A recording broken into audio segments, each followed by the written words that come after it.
तो hello guys, episode 10 part 1 की शुरुआत में हम देखते हैं कि एक डॉक्टर ने जैक का ऑपरेशन कर दिया होता है एंड वो अपनी नर्स से कहता है कि तुम हर 12 घंटे में इसे देख के जाना। जिसके बाद वो डॉक्टर टोकुगावा और अल्बर्ट के पास आता है और उन्हें बताता है जैक का ऑपरेशन सक्सेसफुल हो गया है और उसकी घाव इतनी ज्यादा है कि उन्हें भरने में समय लगेगा।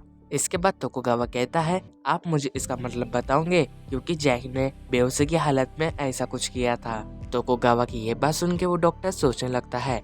फिर वो प्रोफेसर अल्बर्ट से कहता है आपको तो पता ही होगा एक इंसान बेहोशी की हालत में या फिर मरने की भी हालत में ऐसा कुछ कर सकता है। एक बार की बात है, एक मिलिट्री ऑफिसर ने मुझे एक कहानी सुनाई थी और ये सच्ची कहानी है। कुछ समय पहले की बात है, दो देशों में लड़ाई हो रही थी और एक देश के सिपाहियों ने दूसरे देश के सिपाहियों को अपने कब्जे में ले लिया था। फिर उन सिपाहियों के मेजर ने उनके सामने अपनी एक आखिरी इच्छा रखी थी। उसने कहा था अगर तुम मेरी गर्दन को काटते हो तो मैं अपनी गर्दन को हाथ में लेके यहाँ से सीधा भागूंगा और मैं जितने लोगों को क्रॉस करूंगा तुम्हें मेरे उतने लोगों को छोड़ना होगा।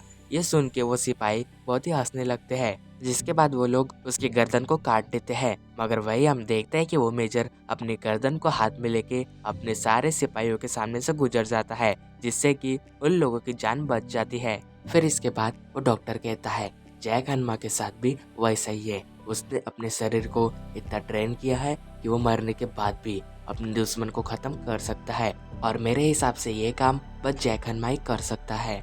मगर तभी वहाँ पे एक नर्स आ जाती है जो डॉक्टर से कहती है डॉक्टर जैक नाम का पेशेंट यहाँ से भाग चुका है। ये सुन के डॉक्टर कहता है मुझे पता ही था। फिर इसके बाद हम पिकल को देखते हैं जिसके पास जैक आया होता है। जैक उसे सर झुकाते हुए कहता है मुझे माफ कर दो, मैं लड़ाई के बीच में ही यहाँ से चले गया और अभी तुम मेरे साथ फिर से लड़ो। ये कहते ही जैक पिकल के चेहरे पे लातों की बारिश कर देता है और उसे लात मार मार के बाहर फेंक देता है। और वही पिकल को जैक के इतने हमलों से भी कुछ नहीं होता क्योंकि वो अपने जमाने में अपने से 100 गुना ज्यादा ताकतवर डायनासोर से लड़ा है, तब भी उसे कुछ नहीं हुआ है। वही पिकल जैक से इसलिए डर रहा था क्योंकि उसने अपनी जिंदगी में पहली बार किसी को मरने के बाद जिंदा होते हुए देखा है। उसने अपने जमाने में कई सारे जानवरों से लड़ा है मगर कोई भी मरने के बाद जिंदा नहीं हुआ है। लेकिन जैक ने अपनी जिंदगी में इतनी मेहनत की है, इतनी सारी दवाइयों खाया है, अपने हड्डियों को लंबी करने के लिए कई सारे एक्सपेरिमेंट किए हैं, जिस वजह से जैक की बॉडी फौलाद की बन चुकी है। मगर कोई किसी से डर के कब तक भागेगा और ये बात पिकल को समझ जाती है और वो जैक से लड़ने के लिए तैयार हो जाता है।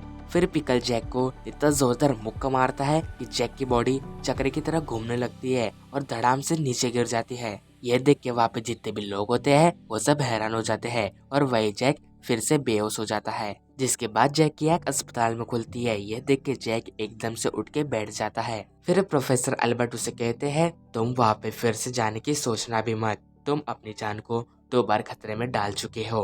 वो पिकल हमारे लिए बहुत ही कीमती है, हम उसे ऐसे जख्मी होने नहीं दे सकते। लेकिन जैक उनकी बात नहीं सुनता और वहाँ से जाने लगता है। जैसे ही वो बाहर पहुंचता है तो उसे अपने सामने बाकी दिखाई देता है। तो बाकी उससे कहता है ओ तो तुम फिर से वहाँ पे जा रहे हो, मेरी बात सुनो, तुम वहाँ पे मत जाओ। मैं इसलिए नहीं कह रहा कि तुम मेरे भाई हो, मैं इसलिए कह रहा हूँ कि तुम एक योद्धा हो और तुमने उसे बहुत ही जख्मी कर दिया है।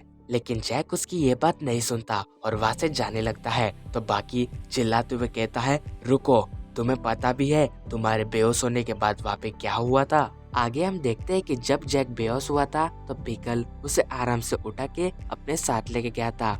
पिकल उसे संभालते हुए एक बिल्डिंग के ऊपर लाया था और उसे वहाँ पे बांध दिया था ताकि वो आगे जाके जैक को खा सके। फिर बाकी जैक को कह रहा होता है अगर वो चाहे तो तुम्हें दफना सकता था मगर उसने तुम्हें लटका के रखा ताकि वो भूख लगने पे तुम्हें खा सके। और ये बात सुन के जैक को बहुत ही गुस्सा आ जाता है और वो बहुत ही जोरों से चिल्लाने लगता है। फिर इसके बाद सीन शिफ्ट होता है और हम टोकुगावा को देखते हैं जो यूजरो को बता रहा होता है कि बाकी उसे पिकल के पास रुका हुआ है। पिकल जब तक रिकवर नहीं हो जाता तब तक बाकी उसके पास ही रुका रहेगा। आपको क्या लगता है बाकी उस पिकल को हरा पाएगा? क्योंकि पिकल ने महान रेस्सो, कात्सुमी, जैक इन जैसे महान योद्धाओं को हराया है और मेरे हिसाब से ये तीनों इस दुनिया के उन योद्धाओं में से एक है जो सबसे ताकतवर है। और उन तीनों योद्धाओं की लड़ाई देख के मुझे तो ऐसा भी लगता है कि बाकी उन तीनों को नहीं हरा सकता। तो उसकी ये बात सुन के योशिरो कहता है टोकुगावा तुम गलत हो, बाकी उस पीकल को हरा सकता है क्योंकि उसके रगों में मेरा खून दौड़ रहा है। तो वही तोकुगावा कहता है अगर ऐसी बात है तो जैक हन्मा के भी खून में आप ही का खून दौड़ रहा है ना, और तब भी वो उस पीकल से हार गया। तो ये ज़ीरो बताता है नहीं, तुम्हारी बात गलत है, जैक के खून में मेरा खून नहीं है, उसके खून में बहुत ही मिलावट है जिस वजह से वो उस पीकल को नहीं हरा पाया। तो ये सुन के तोकुगावा कहता है अगर ऐसी बात है तो आप उस पीकल से जाके क्यों नहीं लड़ते। तोकुगावा की ये बात सुन के यूजिरो को बहुत गुस्सा आ जाता है और वो कहता है मैं उस पीकल से जाके क्यों लड़ूं, और अभी तुम मेरी बात ध्यान से सुनो, पीकल और बाकी की लड़ाई में जो जीतेगा मैं उससे जाके लड़ूंगा और ये मेरा वादा है। तो इसी के साथ हमारा एपिसोड 10 का पार्ट 1 एंड होता है। अगर आपको मेरे वीडियो अच्छे लगे होंगे तो चैनल को लाइक और सब्सक्राइब करके जरूर जाना। Thank you for watching my video.